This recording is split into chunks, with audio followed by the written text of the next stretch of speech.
पता है, कभी कभी जो सबसे बड़ी कहानियां होती है ना, वो बहुत ही मामूली सी जगहों पर छिपी मिलती हैं। आज हम एक ऐसी ही कहानी को जानेंगे जो एक किसान के साधारण सी नोटबुक के पन्नों में मिली। तो चलिए कहानी शुरू करते हैं इस तस्वीर से।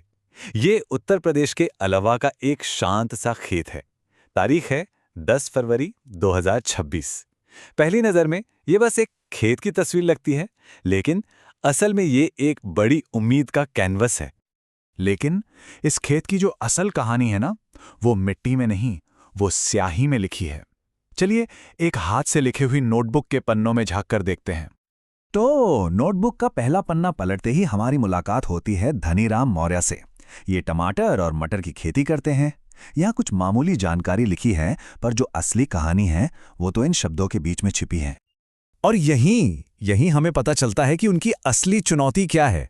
नोटबुक में साफ साफ लिखा है, उनकी पौध खराब हो रही है। ये सिर्फ चंद शब्द नहीं है, ये एक किसान की मेहनत पर मंडराती हुई चिंता है। चलिए अब अगला पन्ना देखते हैं। यहाँ कहानी है सूरज मौर्य की। वो भी टमाटर ही उगाते हैं, लेकिन उनकी फिक्र की वजह कुछ और है। इनकी समस्या थोड़ी अलग है। एक तो फसल में सड़न की चिंता है, और ऊपर से बीज जैसे जो जरूरी संसाधन हैं उन तक पहुंचने में भी मुश्किल हो रही है। देखिए कैसे हर किसान की अपनी एक अलग लड़ाई है। और फिर इस नोटबुक में हमारी मुलाकात होती है तीसरे किसान अमित कुमार से। वो खीरे की फसल की तैयारी में लगे हैं, लेकिन उनकी जो मौजूदा फसल है वो एक नई ही मुश्किल से जूझ रही है। पता चलता है कि इनकी जो टमाटर की फसल है उसमें पत्ती मुड़ने और झुलसा रोग यानी ब्लाइट लग गया है। ये दिखाता है कि बीमारियां भी किसानों के लिए कितनी बड़ी चुनौती बन जाती हैं। तो अब अगर हम इन तीनों किसानों की मुश्किलों को एक साथ रखें, धनीराम की खराब होती पौध, सूरज की सड़न और संसाधनों की कमी, और अमित की फसल में लगी बीमारी, तो क्या दिखता है? एक कॉमन पैटर्न है ना? ये एक साझा संघर्ष की तस्वीर है। अब इतनी सारी अलग अलग परेशानियां हैं, लेकिन इन सब के बीच उन सभी से एक ऐसा सवाल पूछा गया जिसने पूरी कहानी का रुख ही मोड़ दिया। और वो सवाल था, क्या आप हाईटेक खेती में दिलचस्पी रखते हैं? सोचिए जरा, एक तरफ हाथ से लिखी ये नोटबुक, रोज की जद्दोजहद, और दूसरी तरफ भविष्य की तकनीक से जुड़ा ये सवाल।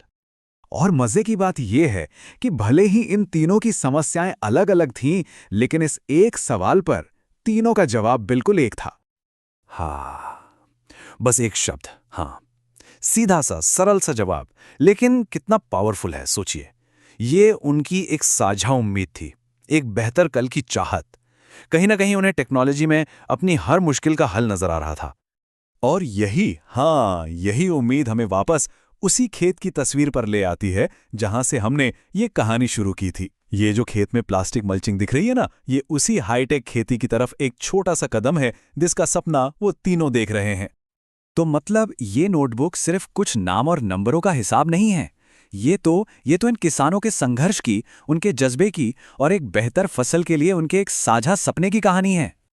और ये कहानी हमें एक बहुत जरूरी सवाल पर लाके छोड़ देती है कि हम रोज जो डेटा देखते अपने आसपास, चाहे वो कोई बड़ी सी स्प्रेडशीट हो या फिर हाथ से लिखे हुए ऐसे ही कुछ नोट्स, उनमें और कितनी ऐसी ही इंसानी कहानियां छिपी होंगी जो बस किसी के पढ़े जाने का इंतजार कर रही हैं।